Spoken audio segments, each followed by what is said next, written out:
And Keith Wood is with us. Keith, good morning to you. How are you? I'm very good, Ger. How are you? We're having a debate this morning, right? There's an Ulster Club Football Championship match where the manager has decided that of one club that he can't manage his team this week because he's playing against his own club and his three sons are playing. You've got three sons. Could you ever coach against them? I never coached against them, no. I coached them a little bit when they were smallies, but even that I think is too hard for me. So I fully get it why a coach wouldn't coach. I remember on a Lions tour, actually, Gatland coached against his son. Oh, yeah, that's right. Bryn. So that was quite, I'd say that was quite a challenge for him, you know. See, I thought maybe you'd be one of those dads who'd be like, I'm going to teach these three a lesson now and just remind them that I'm the big dog here. Yeah, no, I've given up on that idea. I'm not the big dog anyway. They're all bigger than me at this stage, which is quite disturbing. Well, the Farrell family have done it, haven't they? Andy's gone, sent Irish players out to destroy his son Owen. Yeah. Bit of a weakness on his left side tackling, maybe, or maybe he doesn't say anything about it. Anyway, let's move on. Ireland against South Africa before we talk about the Munster selling out Páirc Uí Chaoimh, which is like a really interesting little kind of consideration in all of the conversations we've been having recently. Now that the dust has settled on the South Africa game, what's your takeaways from the weekend? Well, I was hoping. I think we got what I was hoping for. I was hoping that we would be able to stand up to the weight, the aggression, the power, the bomb squad. That we wouldn't stand up to it just alone. You know, that we would try and think our way around it. And I felt that's what actually happened. I thought the selection was pretty good. Look, I don't get overly excited by these sort of games, and they're huge games. But you know that you want to see Ireland progress, and you still have that sort of nagging doubt in the back of your head that if only we had a 3-year World Cup cycle and not a 4-year cycle, whether that might make any difference. But because you know the important games are going to be in the World Cup next year. But I just like the progression from the team. Like, this Irish team hasn't played together since the summer. We've had a huge amount of injuries. I know every other team has as well, but we're talking about Ireland. But the manner in which they went about the game, it was pretty gratifying to watch, actually, to see that progression. Because, you know, the one thing I talked about last week about it was that we have proven over the last couple of years that we can play against New Zealand, beat New Zealand, but it's against that huge bulk of sides where Irish teams and provincial teams have kind of come unstuck. So this was the first opportunity to go and do it. And we got over the line. Now, there was elements of luck, I think, involved in it, as there is in all games, and there was some poor decisions from South Africa. But I was just very happy with it. I'm not getting carried away by it, but I just thought it was really enjoyable to watch the manner in which they played. Yeah, that's the thing. We had I think that's the 97 Lions jersey over your shoulder there with Will Greenwood, who was on that tour and obviously got knocked out on it. But he was saying, were you a little bit lucky? You know, obviously there's the kick in the thing. I was like, yeah, it's fair to say that some of the breaks did go our way. However, there was never any stage where you felt like we were about to lose it. If you think back to like the games that we've lost in recent years, we had a furious comeback against France in the Six Nations last year, but Sexton wasn't playing in that game. And there was definitely periods of the game where France were cutting us apart. The first 2 minutes, Dupont is first minute and a half, Dupont is in over the line. Like, okay, they kind of know what to do against us here. But it never really felt like this South African team playing the way they are at the moment were ripping us apart. Our scramble defence was excellent, but our form never broke. We bent a little, but we never broke. And that's why, if there were some bits of fortune, it's like, yeah, I'm sure if you went and look back, there's other bounces of the ball that didn't go our way. And it didn't feel like it was a lucky smash and grab. It felt like the better of the two teams won. Well, it looked like a very mature performance, and it looked like a learnt performance. So France posed a very different challenge. I think France have very big forwards, and they do play at a much faster pace, and their backs have an ability to cut you open from anywhere. I would still say they're not as fit as the Irish team might be, and I think that Ireland can sort of uncouple France in that sort of situation at different times if they manage to stay in the game for any period of time. South Africa are different. They're very heavy. They take their points. They have an odd opportunity. They'll have a go for a try if they have a penalty, but they tend not to. Without that. For the most part, they tend not to take too many real risks, and it's an incredibly successful formula. But for me, they were missing Páirc Uí Chaoimh, and they seem to lack that subtlety or that real cutting edge at different times. And because they weren't putting over all their penalty kicks, like that's what it's built on. So you mentioned the jersey on the back. I love the fact we won in '97. I think it's fantastic. But one of the main reasons we won is because they didn't kick over their kicks, and we stayed in the fight, and that's all we could probably do. And we did it long enough to win a series.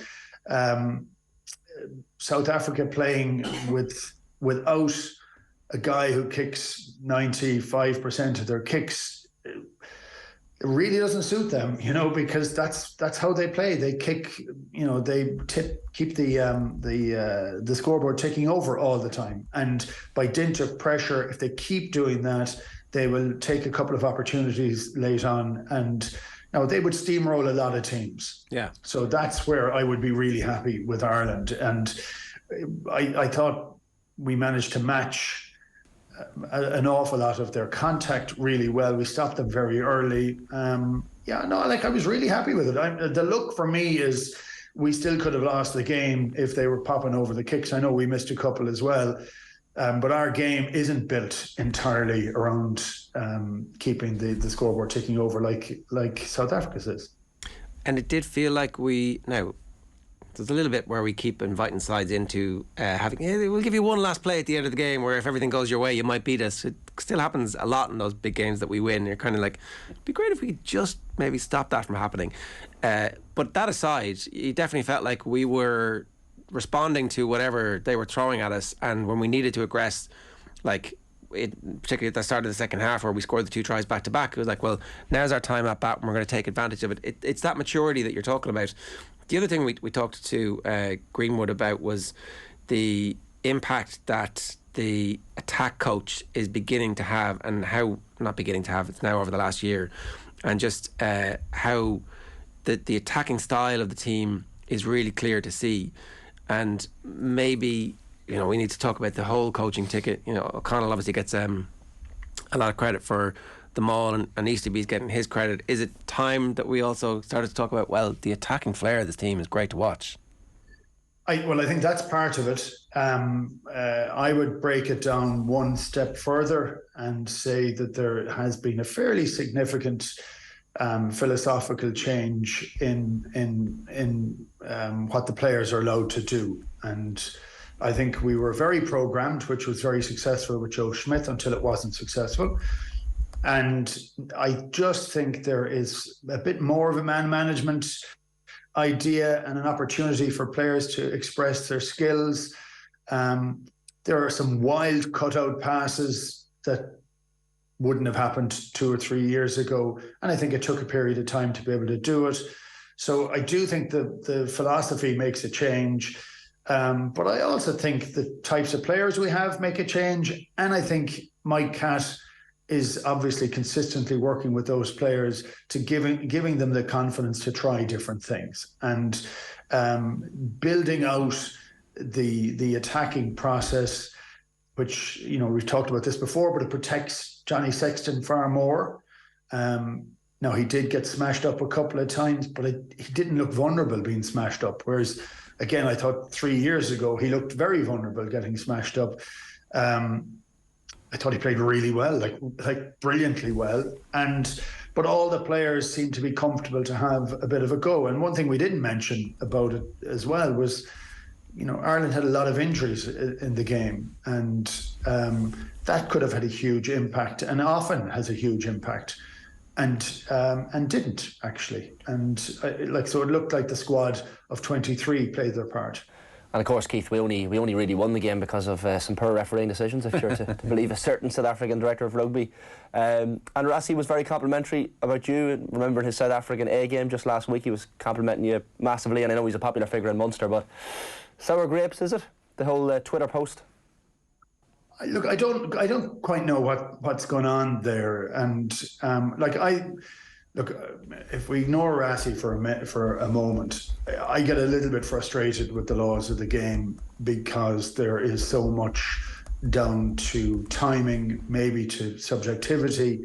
For the fans, if you're one-eyed, you only see one half of elements of it. I still kind of watch games. I mean, I know people when I watch games with them. I still watch it as an old BBC analyst, where you're looking at the game and trying not to put emotion into it too much. Of course, you have emotion into it, but you try and look at the game with a bleak eye and to see what is the right thing there. I mean, I thought Beelum got away with a couple of scrums. You could argue that on that side, but that's what every single scrum is like, and you get away with what you get away with in some of them, and how the referees interpret what's happening in front of you. I think the laws are making it difficult for the referees. They're a bit vulnerable at the moment, and I don't think we can be giving out about them, and coaches can't. But I do think that we need to tidy that up a little bit more and give them a little bit more power on the field. Not that it has to be dissected by slow-mo immediately. A lot of the slow-mos make rugby very difficult, and I know you have to be careful for people who've been hit in the head, and I think that that's really important. But the 25 different angles to see whether there may be the slightest potential knock-on, I don't know if that's appropriate. I think you have to be able to do things in real time a bit more for non-safety related elements. But this, like the sarcasm or the slagging off the ref, it just can't be part of the game, because and again, I spoke about it last week, the idea of having respect from the captain to the referee and the referee to the captain. We kind of need to get players to shut up as well and try and bring it back to that point of where the people who are allowed to talk are the ones who manage the game, which are the captains and the ref. Important for World Rugby to start saying something about that, to start taking the lead on that, and in a public way. Like we so frequently think to the World Cups and the implementation of rules, and that sets the tone for the following 4 years. You think of the tip tackle, for example, which now all of a sudden isn't a red card anymore.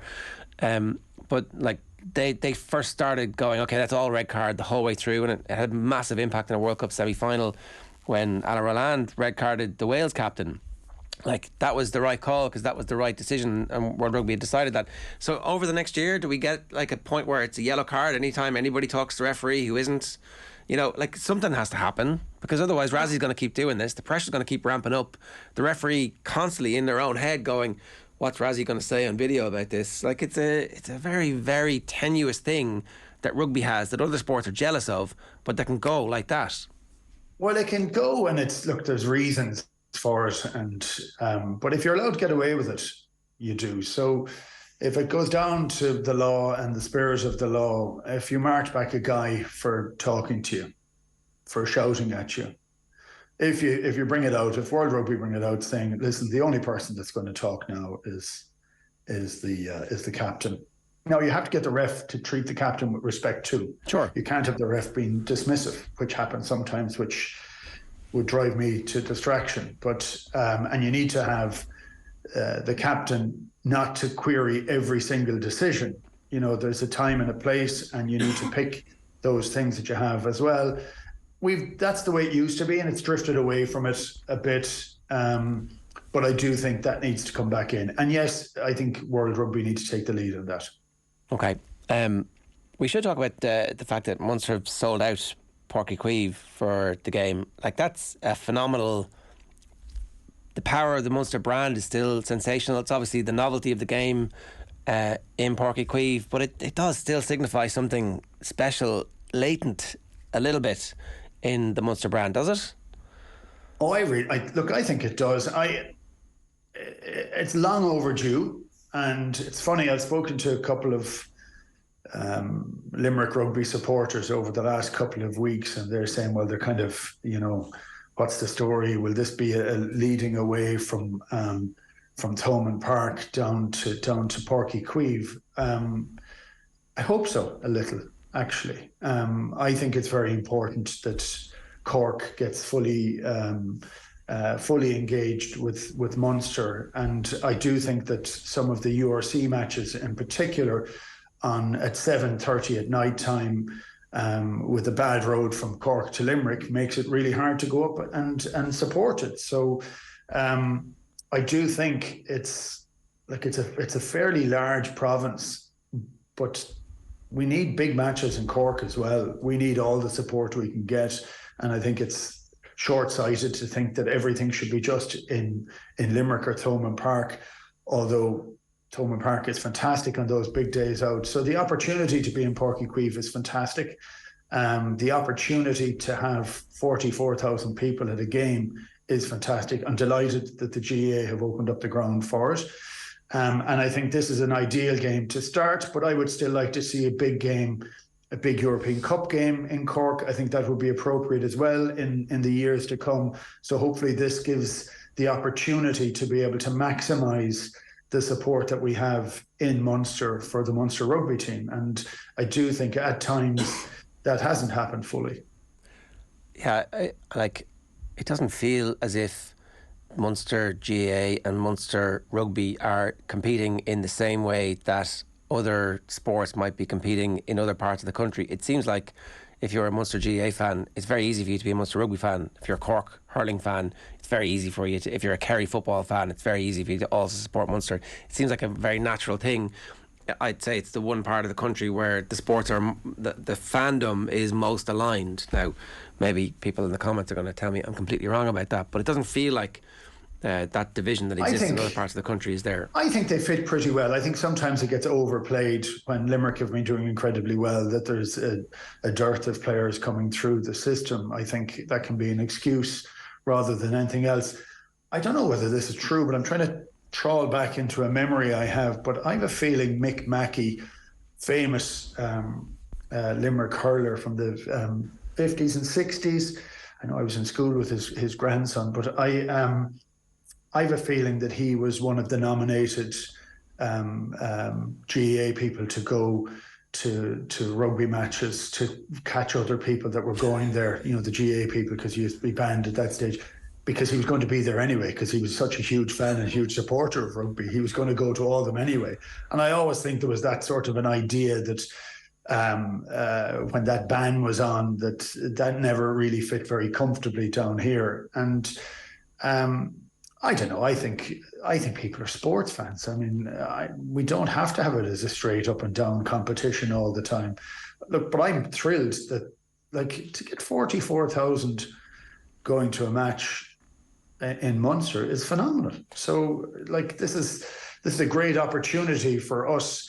When you look at days that went past where if Munster were to play a big semi-final and it needed to be in a bigger stadium, well, we might be able to do it in the Gaelic grounds now, or we might be able to do it in Páirc Uí Chaoimh now. That those big matches can be kept in the province if that's acceptable. That would be fantastic. There's a real element of Graham Rowntree creating a special occasion around this as well, Keith. He's talked about not taking the players out onto the pitch or into the stadium in Páirc Uí Chaoimh until the game starts itself. Of course, the kickers will go a little bit earlier in practice, but there is that moment. There's going to be that moment where the players walk out, and for them, it's a unique special occasion as well. Well, it's interesting looking at Graham, and they've Munster have had a fairly hard start to the campaign, and things haven't gone well, and they haven't played particularly well.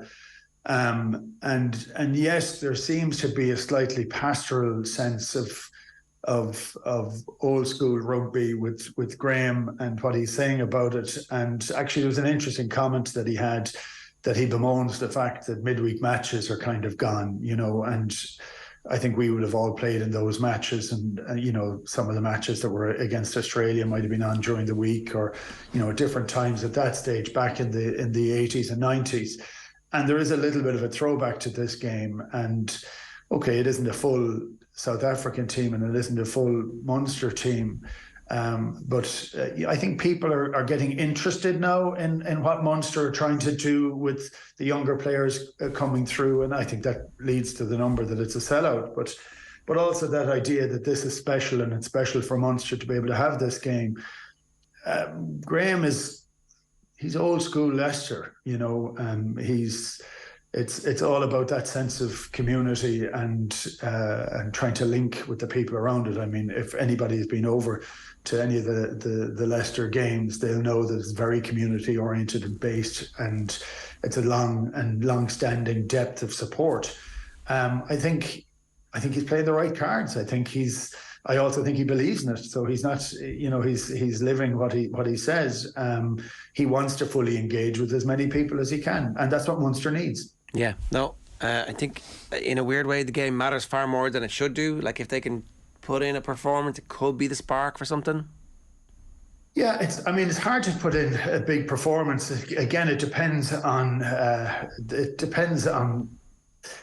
the maturity of the players that are playing. So you're looking to have a go, but you're also looking to be able to deal with heavy hitting, and it's not anywhere near as big a South African team, thankfully, and there's a lot of young guys playing. So I'm just looking forward to seeing how they stand up to it, but how they love this idea of an occasion. Yeah. I mean, there has to be a huge sense of joy to play in the biggest crowd that you have at a Munster game. And there's an awful lot of young guys are going to go into this and say, wow, this is what we can pull in here. This is what we can play in front of, and they have to try and live up to that idea. And for me, it is performance entirely, not result, but it's to go out there and say, wow, this is a reason to play the game. Yeah, 100%. Keith, good to have you with us. Thanks a million. Brilliant. Cheers, gents. It's Keith Wood there, talking about loads of different things.